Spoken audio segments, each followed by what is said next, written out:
सभी को ओम नमः शिवाय जी। आज हमारा योगा चैलेंज का 5वां दिन है। आज भी सुबह-सुबह हम जल्दी उठ के सबसे पहले हमने कॉफ़ी पी, गर्म पानी के अंदर कॉफ़ी डाल कर के, इससे आपको एनर्जी थोड़ी-सी अच्छी रहती है। उसके बाद जैसे ही हम बाहर निकले, आज देखा कि कल बारिश आई थी, बारिश की वजह से आज काफ़ी कीचड़ था गली में, और हमारी गली भी इतनी पक्की नहीं है। गाँव में ऐसा ही होता है, कई बार जब बारिश आ जाती है तो कीचड़ काफ़ी हो जाता है।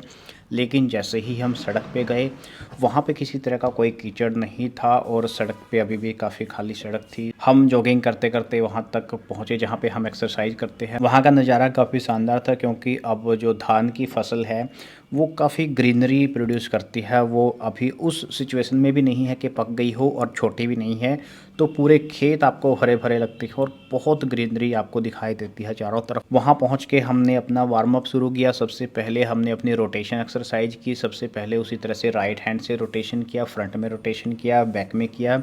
फिर लेफ़्ट हैंड के साथ फ्रंट रोटेशन, बैक रोटेशन, और फिर दोनों हाथों की एक साथ रोटेशन। उसके बाद नेक रोटेशन और हिप रोटेशन। जो हिप मसल होता है बहुत ज़रूरी होता है रोटेट करना। हिप रोटेशन के साथ जो दूसरे हमारे जॉइंट होते हैं उनकी भी हमने रोटेशन। और उसके बाद हमने कार्डियो वार्म अप शुरू किया। सबसे पहले हमने ऑन स्पॉट जंपिंग की।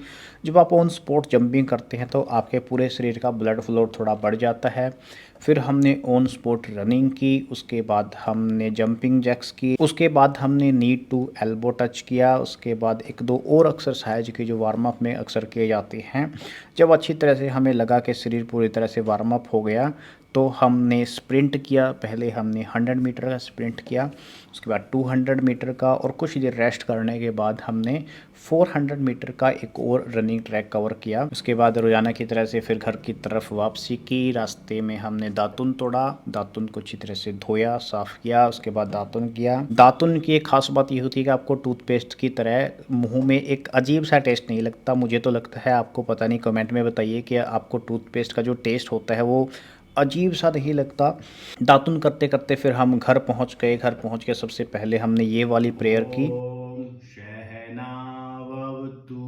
सहनो भुनक्तु सह वीर्यं करवावहे तेजस्विनावधीतमस्तु मा विद्विषावहे। ओम शांति शांति शांति। हमने आज डिसाइड किया कि हम पीठ के बल लेट करके करने वाले आसन करेंगे। सबसे पहले इसके लिए हमने एक स्ट्रेचिंग की। इसको कैट काउ पोज भी बोलते हैं। इसमें आपको क्या करना होता है, एक बार आपको कमर को ऊपर की तरफ उठाना होता है, जिस तरह से आप वीडियो में देख रहे हैं, और गर्दन को नीचे की तरफ लेकर के आना होता है। फिर गर्दन जब ऊपर की तरफ जाएगी तो कमर आपके नीचे जाएगी। इसको आप वार्म अप की तरह भी कर सकते हैं, इसको स्ट्रेचिंग की तरह भी कर सकते हैं। यदि आपको कमर में कभी भी दर्द होने की समस्या आती है, तो ये यदि आप एक्सरसाइज से पहले, किसी भी वर्कआउट से पहले करते हैं तो आपको ये कभी नहीं आएगी। और वैसे भी यदि आपको कमर दर्द है तो इससे ठीक हो जाता है। इसके बाद हमने किया वन लेग स्ट्रेच। पहले हमने राइट लेग के साथ किया, फिर हमने लेफ्ट लेग के साथ किया। ये करने के बाद हमने फिर एक एक लेग के साथ फ्रंट में स्ट्रेच किया।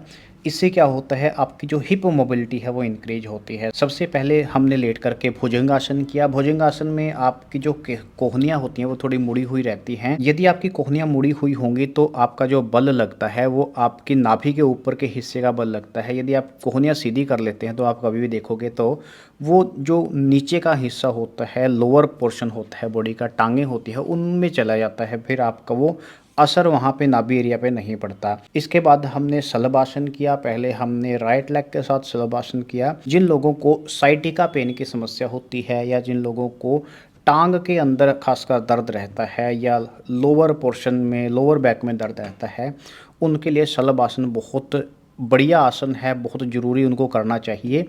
पहले हमने राइट लेग के साथ किया, फिर हमने लेफ़्ट लेग के साथ इसको किया। उसके बाद हमने धनुरासन ट्राई किया। धनुरासन में आपको क्या करना होता है, अपनी दोनों टांगों को इस तरह से हाथों से पकड़ना होता है कि आपका जो मिडल पोर्शन होता है शरीर का वो सिर्फ ज़मीन से टच हो और आगे का और पीछे का हिस्सा दोनों ऊपर उठ जाए। इससे आपके शरीर की फ्लेक्सिबिलिटी तो बढ़ती ही है, जो आपकी रीढ़ की हड्डी होती है वो इससे मजबूत होती है। आपके जो ओब्लिक होते हैं, साइड ओब्लिक और फ्रंट ओब्लिक पेट के अंदर, वो मजबूत इससे होते हैं। इसको यदि आप ज़्यादा देर तक होल्ड कर सकते हैं तो आपको कभी भी कमर दर्द नहीं होगा। उसके बाद हमने प्राणायाम शुरू किया। प्राणायाम करने से पहले रोज़ाना की तरह हमने पहले अनुलोम विलोम किया। को प्राणायाम से पहले अनुलोम विलोम ज़रूरी क्यों होता है? क्योंकि हमारे शरीर में जितनी भी नाड़ियाँ होती हैं, ऐसा माना जाता है अनुलोम विलोम करने से वो खुल जाती हैं। जब उनमें हवा ऐसे निकलती है तो वो शुद्ध हो जाती हैं, और जब आप प्राणायाम करते हैं उसका पूरा बेनिफिट आपको मिलता है। आज हमने जो प्राणायाम किया वो थोड़ा सा यूनिक है और नॉर्मली आपको इंटरनेट के ऊपर देखने को नहीं मिलता। इसको मूर्छा प्राणायाम बोलते हैं। इसमें आपको क्या करना होता है, श्वास पूरा अंदर भर के और उसको वहीं पे जालंधर बंद लगा करके, गले के अंदर जालंधर बंद लगाया जाता है। ये कैसे लगाया जाता है, आपको गले को इस तरह से नीचे कर लेना होता है और खुद ब खुद जो हवा होती है वो छाती के अंदर रुक जाती है और गले से ऊपर नहीं जाती। इसको हवा को ऐसे रोक करके तब तक आपको हवा को रोके रखना है जब तक आपके अंदर कैपेसिटी है, फिर उसको रिलीज कर देना है।